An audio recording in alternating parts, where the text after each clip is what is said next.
여러분 안녕하세요. 저는 나이 40대의 사연에 푹 빠져서 모든 사연을 섭렵하고 제 이야기도 한번 풀어볼까 싶어 기웃거리고 있는 여자입니다. 제가 진짜 기가 막힌 사연을 하나 가지고 있는데요. 여기 계신 사연자분들의 이야기와 크게 다를 거 없는 막장이라 한번 풀어볼까 합니다. 저는 살면서 저한테 이런 일이 일어날 거라고는 꿈에도 생각하지 못했어요. 왜냐하면 제가 결혼한 사람이, 그러니까 제 남편이 말이죠. 저랑 무려 30년 지기 친구였거든요. 모든 걸 다 아는 사이라고 해도 과언이 아닐 만큼 서로의 과거를 속속들이 알고 있는 사람이었어요. 제가 한 동네에서만 30년을 살았던 사람입니다. 무리하게 대출을 받아 손수 주택을 짓고 사셨던 우리 부모님. 평생을 손수 지은 집이라며 절대로 이사 못 간다고 하셨었거든요. 그 동네에 살고 계신 사람들 대부분이 손수 지은 집이라며 그 터를 떠나지 못하시는 분들이긴 했어요.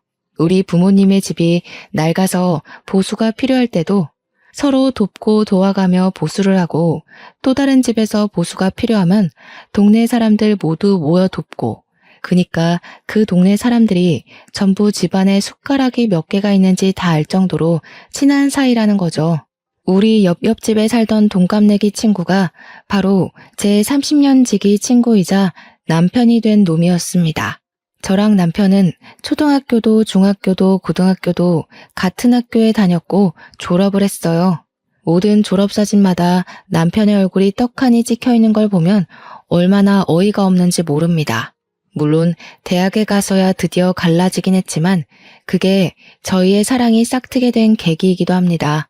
매일같이 등교하고 하교하고 학원까지도 같이 다니다가 20살 되자마자 갑자기 서로 다른 곳을 향해 가니까 마음이 이상하더라고요. 등교하면서 같은 반 친구 욕도 하고 선생님 욕도 하고 시험 성적 서로 몇 점 나왔냐고 내기도 하고 해야 하는데 지하철역까지 혼자 걸어가고 수업 마치고 혼자 오는 길이 너무 길고 외롭게 느껴졌어요. 근데 그 마음을 제 남편도 똑같이 느꼈다는 거예요. 자꾸 머릿속에 제가 둥둥 떠다녀서 미친 줄 알았다고. 그래서 군대로 도망을 간 거예요, 이 바보가. 근데 군대에 가니까 서로에 대한 생각이 더욱 절실하게 나는 거죠. 결국 제가 못 참고 군대 면회를 갔다가 그날 서로의 마음을 털어놓고 이야기를 하게 되었습니다. 제가 그때 참았더라면 이 기가 막힌 일도 겪지 않았을 텐데, 아무튼 남편이 군인임에도 불구하고 연애를 시작했고요. 저는 바보같이 그 꽃다운 시절을 군대 간 남자 기다리느라 허비해야 했습니다. 대학 시절에 이 남자 저 남자 만나보고 클럽 같은 데도 다니고 즐겼어야 했는데 코가 확 깨이는 바람에 아주 수도승처럼 지냈죠. 친구들이 어차피 군대 가는데 클럽 가도 모른다고 꼬실 때도 무슨 열려문이라도 세울 것처럼 굴었으니까요. 남편이 휴가만 나오면 좋아서 떨어지는 방법도 모르는 사람처럼 그렇게 연애를 했습니다. 같은 학교 출신인 친구들이 저랑 남편이 연애한다고 하니까 너네는 이미 부부 아니냐고 농담을 할 정도였어요. 그만큼 오래 알았고 또 연애 감정이 전혀 생기지 않을 것 같은 사람들이었다는 거죠. 서로에 대해 모르는 게 없다는 건 장점이자 단점이었습니다. 가끔은 쉬고 싶은 날도 있는데 아무것도 할 거 없으면서 밖에 왜 안 나오냐고 닥달하는 남편에게 욕을 쏴주고 싶기도 했고요. 생리통이 심해서 집에서 쉬고 있으면 말없이 문고리에 초콜릿이랑 사탕 같은 걸 걸어두고 갈 때는 뽀뽀를 해주고 싶었죠. 불같으면서도 평온한, 오래된 것 같으면서도 신선한 연애를 쭉 이어갔습니다. 저희가 대학을 졸업하고 취업 준비를 할 때 서로의 이력서를 봐주고 고쳐주고 모의 면접도 서로 준비해주고 했어요. 보통은 사회인이 되면 또 다른 세상에 발을 들이는 거라고 하잖아요. 주변 모든 게 달라지니까요. 그래서 헤어지는 커플들도 많다고 하는데 우리는 오히려 서로 비밀이 없다 보니 더 편하게 연애를 할 수 있더라고요. 집안끼리도 다 아는 사이고 우리가 사귀는 걸 알게 된 이후에 저는 그 집에서 며느리, 남편은 이미 우리 집에서 사위 취급을 받으며 지냈습니다. 그렇게 딱 연애한 지 10년 차에 저희는 결혼을 약속했어요. 양가의 집안 사정도 다 알고 있고 숟가락이 몇 개 있는지도 아는 판에 사이좋게 허세 없는 결혼하자고 약속을 했습니다.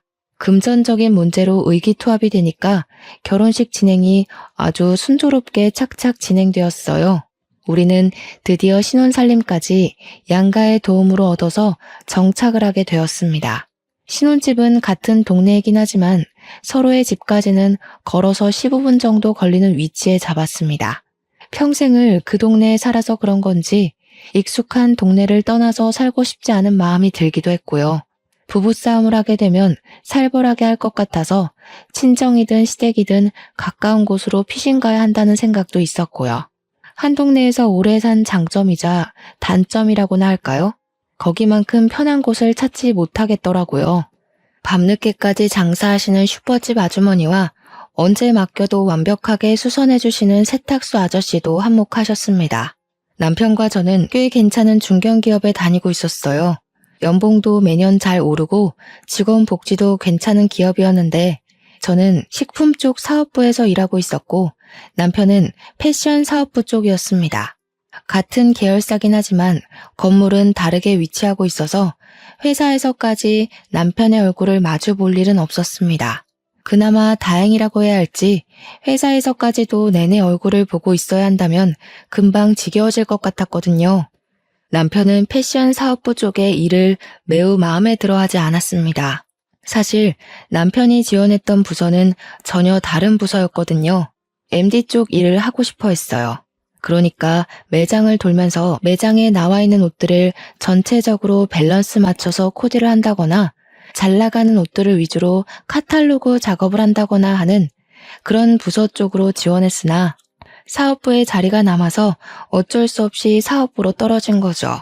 매장 쪽 일과는 전혀 관계가 없다 보니 남편은 회사를 꾸역꾸역 다니고 있었습니다. 저랑 결혼하고 나서도 계속 일이 재미가 없다는 말만 반복했고 어느 순간부터는 이직을 할까 사업을 할까 하면서 허튼 소리를 하더군요. 중견기업이라 나를 알아주는 회사임에도 불구하고 배가 불러서 저런 소리를 하는 거지 하면서 제가 몇 번이나 잔소리를 했죠. 따지고 보면 우리도 이제 나이 30을 넘겼는데 이제 와서 스카우트 되는 것도 아니고 개인 사업을 하게 되면 리스크가 너무 많잖아요. 개인 사업이라는 게 무조건 성공한다는 보장도 없고 어느 정도 가진 재력이 있어야 한동안 굴러가고 할 텐데 사업부에서 일을 하면서도 눈에 보이는 게 없는지 자꾸 헛바람이 들어서 사업 이야기를 꺼내곤 했습니다. 그때마다 저는 안 된다고 딱 잘라 말하면서도 더 늦기 전에 시켜야 하나 고민도 되긴 했죠. 제가 워낙 시부모님이랑 친하게 지내는 사이기도 했고 결혼하고 나서도 그 관계가 잘 유지되고 있었기 때문에 몇 번 고민 상담을 했어요. 지금 월급도 좋고 복지도 좋고 이만한 회사 찾기도 힘든데 자꾸 남편이 딴 마음을 먹는 것 같아서 고민이라고요. 연애하던 시절이었으면 시모가 분명 제 말이 맞는다고 하셨을 텐데 결혼하고 나니까 또 말이 조금씩 달라지더라고요. 저한테 은근히 그냥 우리 아들 하고 싶은 거 하게 응원해주면 안 될까? 하는 뉘앙스로 말을 하시는데 그런 마음 아세요? 팔이 안으로 굽는 걸 알자마자 더 뻗대고 싶어지는 유아스러운 심리랄까요? 시모가 남편을 싸고 도는 것 같으니까 더 하고 싶은 대로 시켜주면 안 되겠다 하는 마음이 들더라고요. 그나마 한 가지 다행인 건 시부가 전적으로 제 편을 들어주신다는 것이었습니다.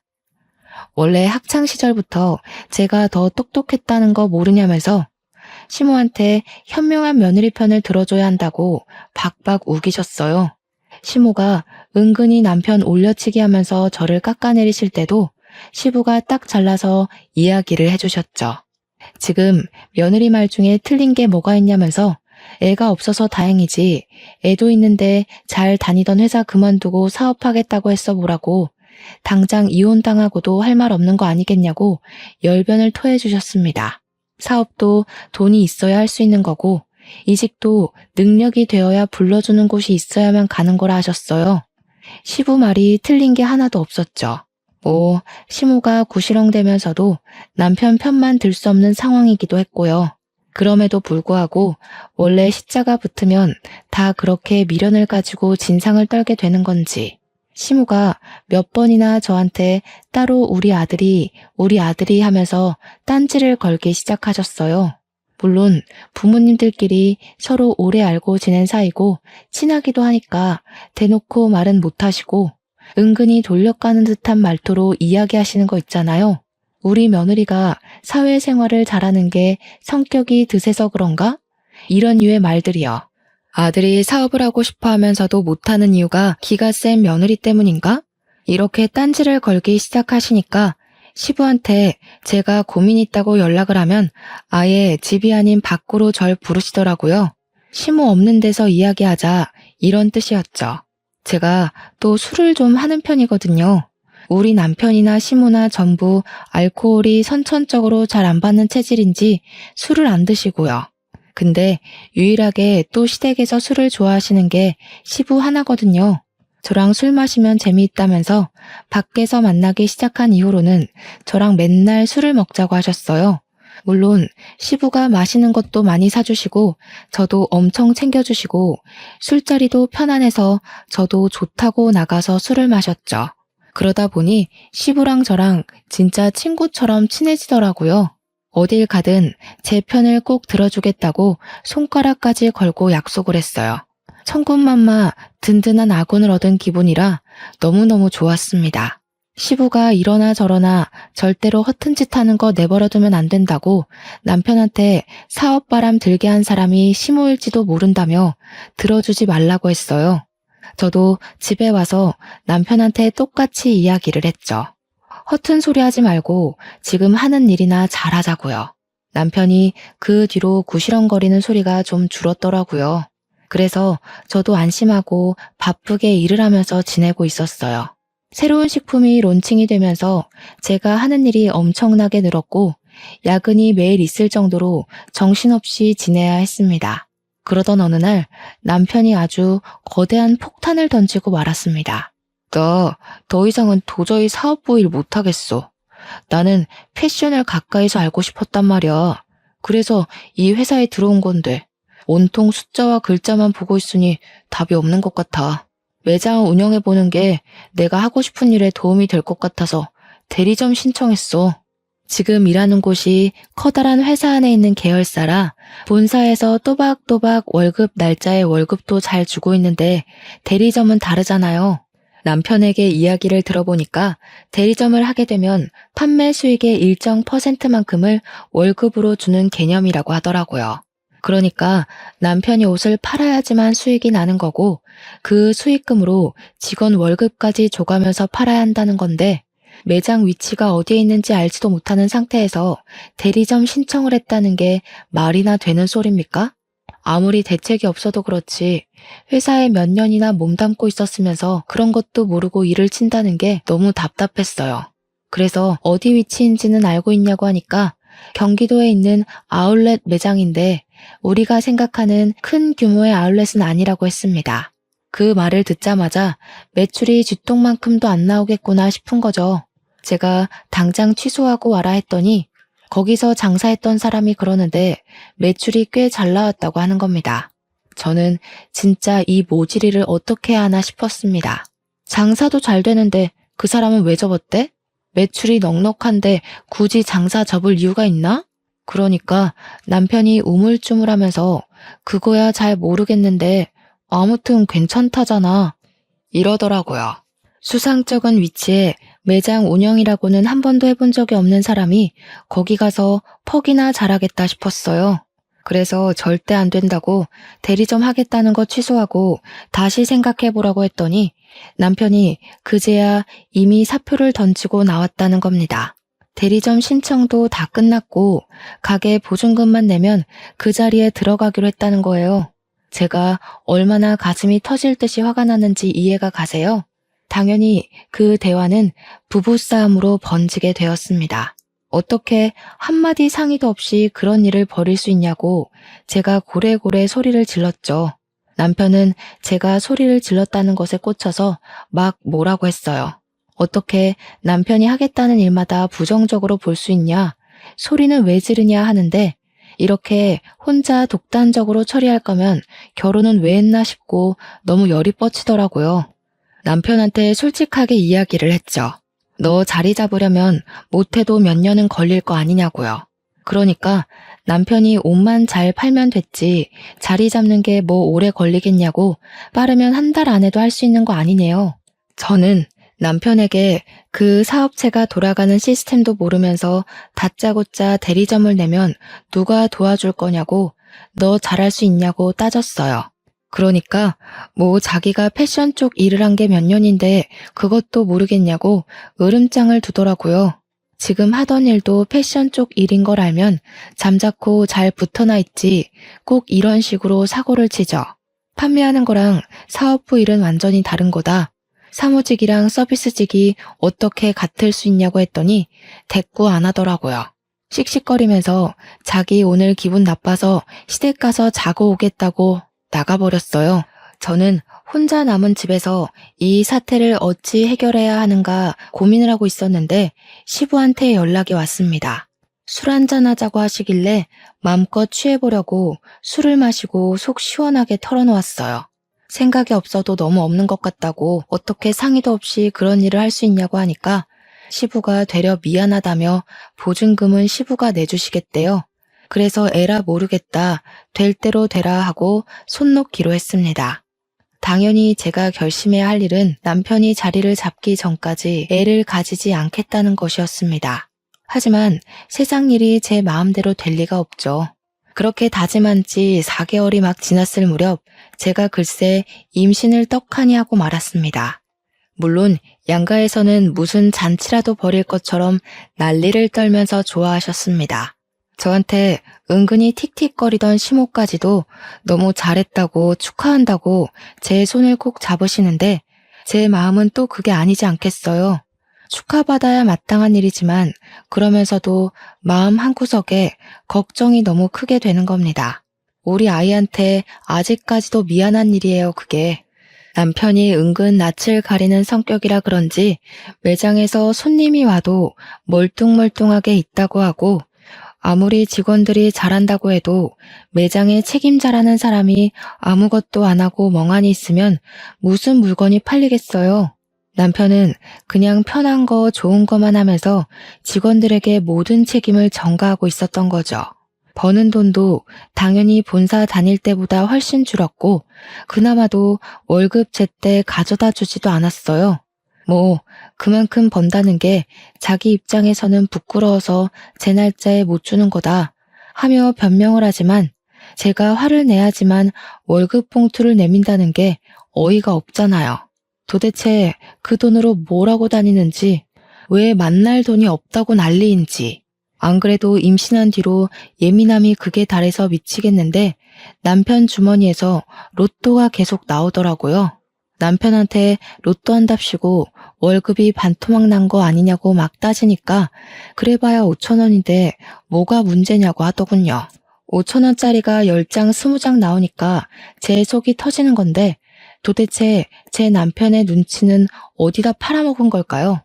어차피 당첨되지도 않을 거 그만 사라고 했더니 아울렛 주변 매장 형들이 전부 로또를 한다고 안 할 수가 없대요.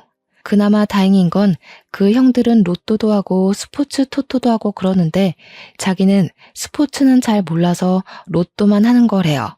제 눈빛이 얼마나 경멸스러웠을지는 안 봐도 비디오였죠.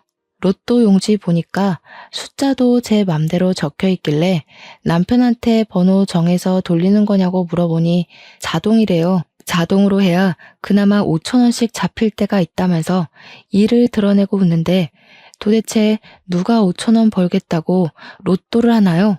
제 남편이지만 참으로 모자란 놈이 아닐 수 없습니다. 그러더니 저한테도 로또를 사다 주겠다고 운을 떼더군요. 저는 번호를 고심해서 6개 골랐고 앞으로는 이 번호로만 로또를 사다 달라고 했더니 저보고 돈 낭비래요. 진정한 로또는 자동이다 어쩐다 하면서 핀잔을 주는데 지 주머니에서 나온 로또들 보면 답 나오죠. 누가 돈 낭비를 하고 있는 건지 참나. 시간은 계속 흐르고 남편이 벌어오는 돈은 쥐꼬리보다 조금 나은 형편이었고요. 저는 애를 어찌 키워야 하나 정말 막막함에 어쩔 줄 몰라 하고 있었습니다. 육아휴직을 내는 순간부터 우리 세 식구의 생활비를 어떻게 감당해야 할지 고민이 되었어요. 임신해서 먹고 싶은 것도 다 먹고 하고 싶은 것도 다 하고 휴식도 취하고 여유를 누려야 하는데 제 머릿속은 온통 부정적인 생각만 가득했습니다. 오죽하면 사람들이 임신한 이후부터 사람이 더 시커매진 것 같다고 혹시 우울증이라도 온 거 아니냐고 걱정할 정도였어요. 회사 사람들도 이 정도면 육아휴직 모르고 차라리 일을 하는 게 더 낫겠다고 농담을 던지기도 했고요. 철없는 남편이랑 살아본 적 없는 사람들이라 제 고충을 모를 것 같아 입을 열 수도 없었습니다. 거기다가 우리 집 남편 놈은 점점 수상한 행동을 하기 시작했어요. 제가 임신하고 6개월 차에 접어들어가니까 아무리 그래도 배불뚝이가 되더라고요. 살도 많이 찌고 다리도 맨날 퉁퉁 붓고 결혼 반지가 들어가지 않을 정도로 손가락도 퉁퉁 부었고요.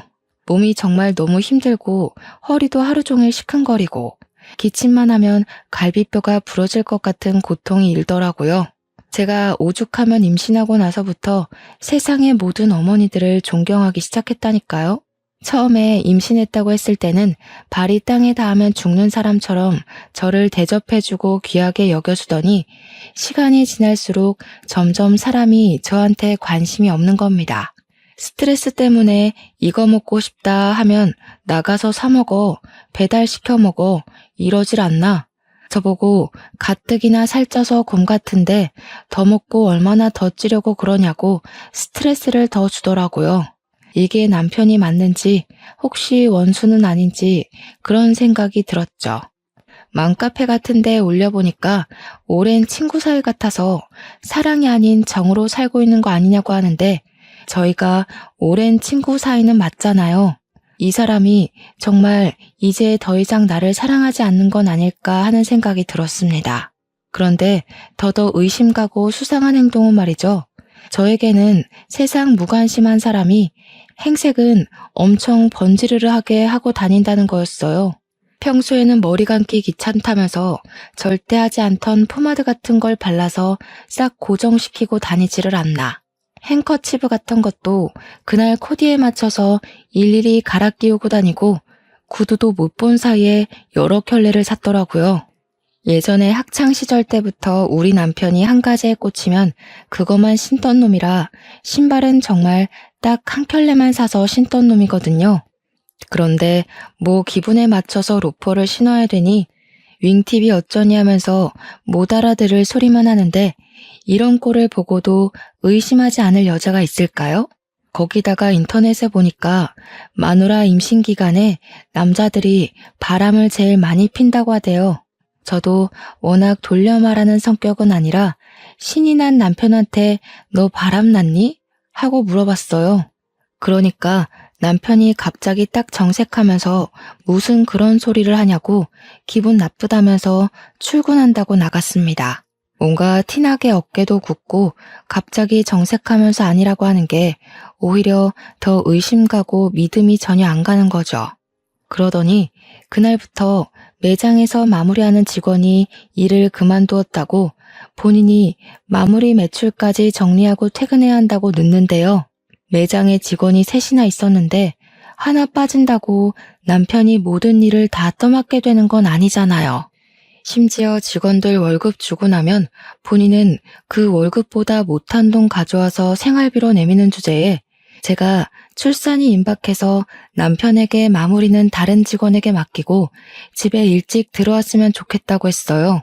물론 아이가 언제 태어날지 모르긴 하지만 낮에는 그래도 시댁이니 친정 식구들이 가까이 있어서 상관없는데 밤은 이야기가 다르잖아요. 시부모님도 친정 부모님도 일찍 주무시는 편이고 남편 아니면 구급차를 타야 하는데 그럼 꼭 남편 없이 혼자 실려가는 기분이 들 것 같고 이래저래 출산 막달이니까 일하는 시간을 줄이고 옆에 있어 달라고 했죠. 그랬더니 남편이 저한테 자기가 돈을 많이 벌어야 애도 키우고 하지 않겠냐는 겁니다. 그런 마음이 있었으면 애초에 사표를 던지지 말았어야 하는 거 아닌가 싶었지만 싸움하기 싫어서 입 밖으로 꺼내진 않았습니다. 저한테 그 정도는 이해해주라고 제가 육아휴직을 내면서 생활비도 모자란데 2배는 더 벌어야 하지 않겠냐고 하더군요. 그런데 아무리 바빠도 제가 출산하는 날에 병원을 와야 하는 거 아닌가요? 진통이 시작돼서 결국 구급차 타고 산부인과에서 보호자 연락을 받은 양가 부모님이 죄다 오셨는데 남편만 오지 않았어요. 제가 진짜 너무 어이가 없어서 진통을 하는 내내 눈물이 막 나오더라고요. 아프기도 하고 서럽기도 하고요. 오죽하면 우리 아들 하면서 챙기는 시모도 우리 부모님 앞에서 어쩔 줄 몰라 하더라고요. 의사도 간호사도 남편분 찾는데 이 원수는 일이 바쁘면 얼마나 바쁘다고 마누라 출산하는 날 나타나지도 않는지. 조리원에 가서도 진짜 많이 서운했어요. 다른 남편들 7시면 퇴근해서 조리원으로 찾아오는데 우리 남편은 밤 11시나 돼야 슬슬 기어 들어오는 겁니다. 너무 늦게 오니까 조리원에서 문단속 하시는 분들이 불편해하고 신랑분이 너무 늦게 오신다고 하는 게 그게 다 구박처럼 들렸어요. 남편이 늦게 오니까 애도 못 보고 프로그램 참여도 못하고 제가 진짜 서운했어요. 남편이라고 일주일에 7번 출근하는 건 아니지 않겠어요. 쉬는 날에 조리원 프로그램 좀 참여하려고 했는데 쉬고 싶다면서 집에 가버리는 거예요. 조리원에 저 혼자 두고서 쉬고 싶다고 가버리는데 너무 어이가 없었습니다. 조리원 퇴소에서는 더 막장이었어요. 저는 애 보느라 정신이 없는데 남편이라는 놈은 자기 피곤하다고 작은 방 가서 자버리는 게 아니겠어요? 저는 울고 보채는 애 달래고 놀아주고 안아주고 하느라 정신이 없는데 회식이 있었다면서 술을 먹고 들어오질 않나 저한테 주는 건 로또 한 장이 끝이었습니다. 저한테 미안하다는 소리 한마디 없었어요. 엄청나게 짜증나고 서운하고 저는 애 돌보는 기계가 된 느낌까지 받고 이게 바로 산후 우울증이라는 사실을 몰랐습니다. 아기를 한 6개월쯤까지 키웠을 때 우리 부부는 거의 대화를 하지 않게 되었어요. 저도 집에서 육아휴직을 내고 애만 보고 있었고 남편은 쥐꼬리 월급 가져다 주면서 생색은 엄청나게 내고 집에서도 핸드폰만 보고 있으면서 계속 뭐가 좋다 싫다 했는지 아이씨 이랬다가 아싸 이랬다가 난리도 아니더라고요. 그래서 너 뭐 하냐고 제가 핸드폰을 확 뺏어서 화면을 살펴보았습니다.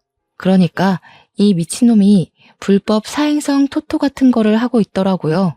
제가 놀래서 이게 다 뭔가 하면서 이것저것 눌러보니까 만지지 말라고 저한테 소리를 치는데 충전 내역이 딱 뜨더라고요. 충전 금액이 무려 500만 원이나 되는 겁니다. 저한테 돈 못 벌었다면서 월급 엄청 조금 가져다 주던 게 알고 보니 토토하느라 돈을 써서 조금밖에 못 주던 거였어요. 제가 그 사실을 알고 얼마나 큰 충격과 배신감을 느꼈을지 상상은 가십니까? 충전 내역을 살려보는데 여태 쏟아부었던 돈이 몇백이 아니라 몇천 단위까지 올라가더라고요.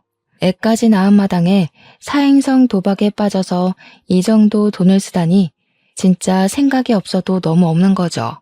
제가 열이 받아서 수입이 도대체 얼마나 되는 거냐고 정확하게 말해보라고 했더니 모른다고 딱 잡아떼는 겁니다. 네가 버는 돈인데 모른다는 게 말이 되냐고 솔직하게 말을 하라고 했는데 계속 어물쩍 넘어가더라고요. 이대로 넘어가면 이 남편놈이 원하는 대로 흘러가는 거라는 생각이 들어서 월급 통장을 찾았습니다. 월급 통장이 구석에 통장 정리 한 번 안 된 상태로 있길래 은행으로 달려가 통장 정리부터 했습니다. 그랬더니 진짜 가관이더라고요. 저한테 생활비라며 가져다 주는 돈이 월 150에서 200만 원 정도 되었거든요. 그게 자기 용돈 빼고 주는 거라면서 저한테 약간 모든 돈을 다 맡긴다는 식으로 생색을 냈었는데 월급 통장에 들어오는 돈이 평균적으로 500만 원 정도 되더라고요. 많이 들어오는 달에는 700만 원, 800만 원도 찍혀 있었어요. 저는 정말 애 키우면서 기저귀도 아껴 쓰고 식비도 허리띠 졸라매면서 식단 짜서 먹고 있었는데 얼마나 어이가 없고 속이 상했겠어요. 저는 참을 수 없는 배신감에 시부한테 이 사실을 모두 알렸어요. 그래도 집안에서 유일하게 제 편을 들어주는 사람이 시부뿐이었기 때문에 저도 별다른 선택지가 없기도 했죠. 그랬더니 시부가 집까지 찾아와서 남편을 붙잡고 소리를 질렀습니다. 어디 할 게 없어서 애까지 있는 놈이 도박을 하냐고 당장 손모가지를 자르겠다고 아주 난리가 나셨습니다. 옆에서 보고 있던 저도 가슴이 쫄려서 콩닥콩닥 할 지경이었으니까요. 뒤따라온 시모가 시부를 막 말리고 남편도 평소에 시부를 무서워했던 터라 잘못했다고 빌면서 울고불고 하는데 가관이더라고요. 그 와중에 시모가 저한테 은근히 그걸 왜 일러서 이사다를 만드냐고 탓을 하는데 진짜 팔이 안으로 굽어도 너무 굽은 거 아닌가요?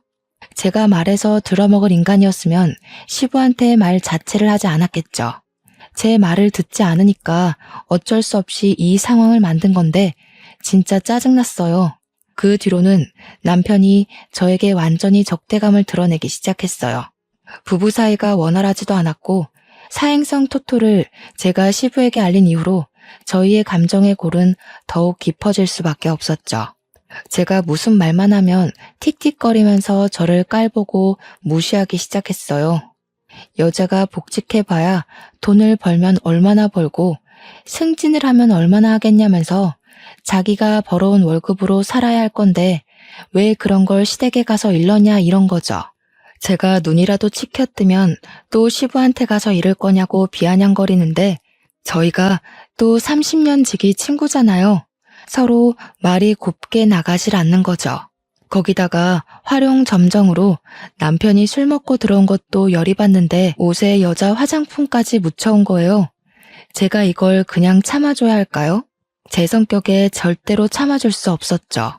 그래서 남편이 술에 취해 자는 사이 한쪽 눈썹을 완전히 밀어버렸습니다. 아침에 일어나서 식겁을 하면서 저한테 야, 미쳤냐? 하면서 달려드는데 저도 옷에 묻은 화장품 보여주면서 네가 더 미친 거 아니냐고 했죠. 나도 호스트바에 가서 한번 질펀하게 놀아볼까? 하면서 소리 지르니까 씩씩거리면서 한쪽 눈썹 손으로 가리고 출근하더라고요. 퇴근할 때 보니까 눈썹이 곱게 그려져 있길래 누가 그려줬냐고 화를 내니 매장 여직원이 그려줬대요. 이 눈썹을 하고 어떻게 손님을 받고 일을 하겠냐면서요. 그렇게 서로 으르렁거리며 지내다가 아기가 돌쯤 됐을 때 돌잔치 준비를 하다 보니 그날 입을 우리 아기 옷이 없더라고요. 꽃가옷이나 하나 사줄 겸 남편이 매장에서 어떻게 일하는지 궁금하기도 해서 친정 부모님 모시고 남편이 일하는 아울렛에 갔어요.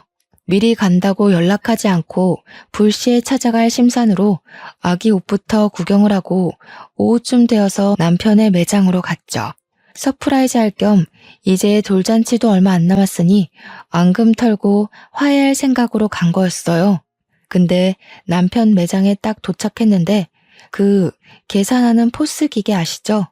그 앞에서 웬 여자애랑 백허그를 하고 실실 쪼개고 있는 게 아니겠어요? 친정 부모님도 이게 뭔가 싶어서 눈 비비고 계시고 저는 남편이 그 여자애랑 노닥거리는 모습 보고는 엄청 놀랐죠. 엄청 놀란 동시에 속에서 끓어오르는 분노와 옷에 묻혀온 화장품이 막 생각나고 여자 직원에 자기가 눈썹 그려줬다는 것까지 퍼즐이 막 맞춰지더라고요. 그 여자의 목에 직원들이 사용하는 사원증 목걸이가 걸려 있었거든요. 더 볼 것도 없다 싶어서 아버지한테 애를 덥석 안기고 야, 이 미친놈아, 너 뭐 하는 거야? 소리를 지르면서 남편에게 달려갔어요. 남편이랑 그 여자애랑 후다닥 떨어지면서 어머나 하는데 제가 눈에 뭐 보이는 게 있겠습니까? 남편이 손사래를 치면서 아니야 오해야 하는데 아주 뺨부터 갈겨버렸습니다. 주위에 있던 사람들도 다 쳐다보고 옆 매장, 앞 매장 할 거 없이 다 구경 와서 보는데 분이 안 풀려서 소리를 막 질렀죠. 이 미친놈 새끼가 지금 마누라가 떡하니 있는데 매장 직원이랑 바람이 나서 이러고 있어? 아니야, 오해야. 오해라니까. 그냥 계산하는데 뭐가 안 돼서 그런 거야. 너는 직원이랑 끌어안고 시시덕거리면서 일하는 게 지금 바람이 아니라는 거야? 우리 부모님도 김서방 지금 뭐 하는 겐가? 하고 소리치고 있고, 여직원에는 고개 숙이고 구석에 어쩔 줄 몰라 서 있고, 남편은 저한테 맞은 뺨이 막 부어오르기 시작하는데 아니라고만 변명하고 앉아있더라고요.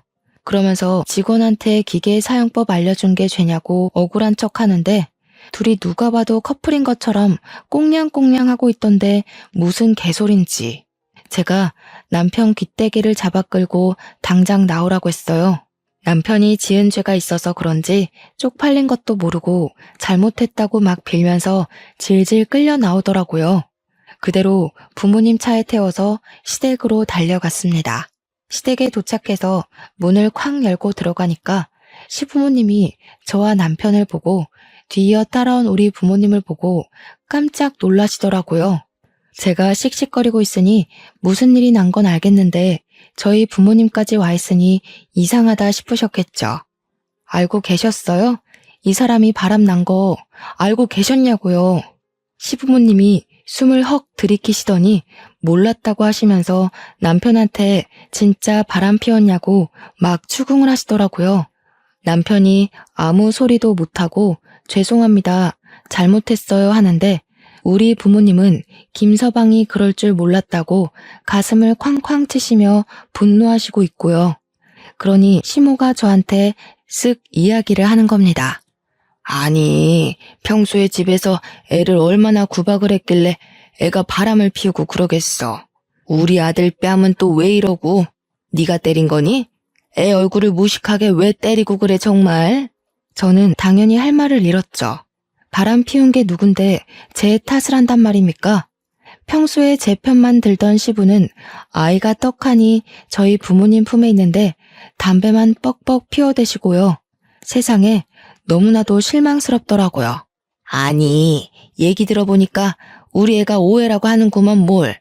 바람 피운 것도 아니라는데 애를 때리긴 왜 때려? 내가 이거 그냥은 못 넘어가. 이혼해 너네. 시모가 되려 큰 소리를 치니까 기가 막혔죠. 남자가 사회생활하다 보면 한 번쯤 실수도 하고 그런 거 아니겠습니까? 어차피 지금 며느라가 복직도 못할 텐데 그냥 눈 딱 한 번 감고 넘어갑시다. 결정적일 때 팔이 안으로 굽는 걸 경험하게 된 거죠. 그래서 제가 그 여자 불러보라고 했더니 남편이 걔는 어려서 아무것도 모르는 애라고 하더라고요. 지금 누가 누구 앞에서 그 여자 편을 든답니까? 나랑 이혼하는 건 둘째치고 걔 이야기도 들어보자고 당장 데려오라고 난리법석을 떨었습니다. 그랬더니 남편이 그 여자애는 죽어도 못 부른다고 차라리 이혼을 하재요. 우리 부모님도 기가 막혔는지 사람을 잘못 봐도 한참을 잘못 봤다며 이혼하라고 내 딸 상처받는 거 죽어도 못 본다고 했습니다. 제가 남편 보고 짐 싸서 너네 집 가라고 하니까 군소리 없이 짐 챙겨서 시댁으로 가더라고요. 저도 이혼하기로 완전히 마음 굳혔고 30년 지기 친구고 나발이고 정말 하나도 소용없더라고요. 며칠 뒤에 이혼 서류 싹 작성해서 시댁에 들고 갔더니 집안에서 하하호호 웃는 소리가 막 들리는 겁니다. 누구 속은 다 뒤집어졌는데 자기들끼리 재미있는 일이라도 있나 보지 싶어서 비밀번호 열고 들어갔더니 거실에서 삼겹살을 구워 먹고 있더라고요. 가운데에 떡하니 그 상간녀인 매장 여직원까지 끼워서요. 저보고 다들 얼음처럼 굳었는데 너무 화가 나니까 사람이 차분해지고 웃음이 나더라고요. 그대로 달려가서 프라이팬을 뒤집어 엎었습니다. 그러니 다들 삼겹살 기름이 튀어서 막 소리 지르고 벌떡 일어나서 난리도 아니었어요. 그 가운데에 이혼 서류를 던지고 이혼하자고 했죠. 유부남 꼬셔서 바람 피운 너도 참 답 없다. 너도 이 새끼 도박쟁이인 건 알고 만나니? 아님 너도 같이 도박해? 다들 저한테 뭐라고 한 소리 하는데 다 무시하고 시댁을 나왔습니다. 며칠 뒤에 이혼 소장 접수됐다고 연락이 오더라고요. 저도 재판기일까지 집을 정리하고 친정으로 돌아왔고요. 신혼집은 팔아서 반반 나눴습니다. 원래는 시부가 사준 집이었는데 재산 분할 소송하겠다고 하니 유책 배우자가 남편이라 돈을 더 뜯길 것 같았는지 딱 반 나누자고 하더라고요. 그걸 받아서 친정와서 애 키우는데 보태 쓰고 있었습니다. 이혼하고 6개월이 지나서 복직 준비도 하고 지냈는데 옆집에 전 남편이 살고 있으니 여간 불편한 게 아니었어요. 그러던 와중에 사뒀던 로또가 생각나서 아무 생각 없이 로또 번호를 맞췄는데 아니 글쎄 제가 1등에 당첨이 되었다고 떡하니 뜨는 게 아니겠습니까? 제가 너무 놀라서 이게 꿈인가 생시인가 구별이 안 가서 친정 부모님께 보여드리니 진짜 1등이 맞는다는 겁니다. 저는 떨리는 마음으로 로또를 바꾸고 바로 동네에서 제일 최근에 지어진 아파트를 계약했습니다. 그러고는 이사 준비를 하는데 저희 집이 분주하게 이사 준비를 하니 은근슬쩍 전 시모가 집 앞을 서성이며 저한테 이사 가냐고 물어보더라고요. 똥이 무서워서 피하나요? 더러워서 피하지. 제가 로또 1등이 당첨됐거든요. 그래서 저희 신식 아파트로 이사 갑니다. 로또 1등이 당첨됐다고? 예, 그것도 재산 분할 들어가야 하는 거 아니니? 이혼하고 당첨된 건데 왜 재산 분할 대상이 되겠어요?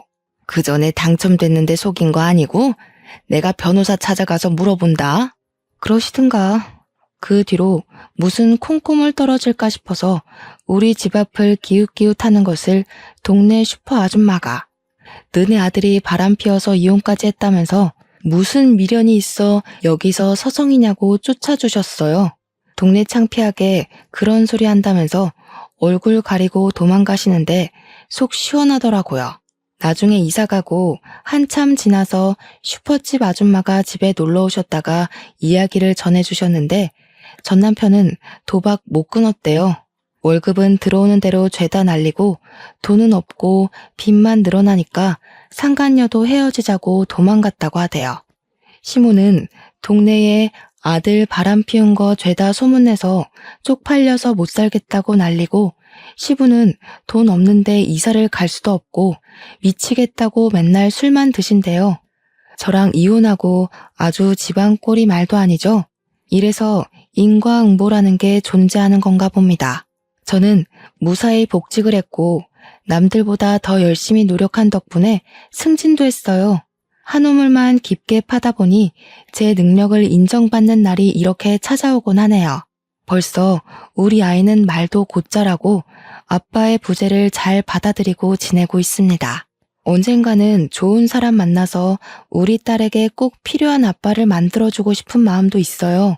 새로운 사랑이 찾아오는 그때까지 열심히 보면서 기다리겠습니다.